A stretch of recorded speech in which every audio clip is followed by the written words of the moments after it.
Sige, linawin natin. Ano ang 911? Ang 911 ay isang facility na pwedeng matawagan ng ating mga kababayan na nangangailangan ng tulong. Libre ba ang pagtawag sa 911?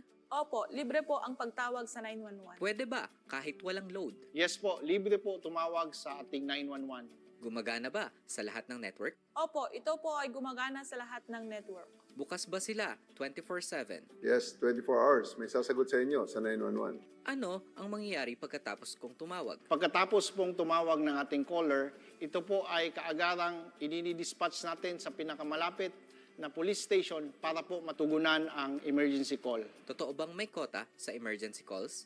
Wala pong kota ang emergency calls. May 911 ba sa buong Pilipinas? Yes, covered ng 911 ang buong Pilipinas.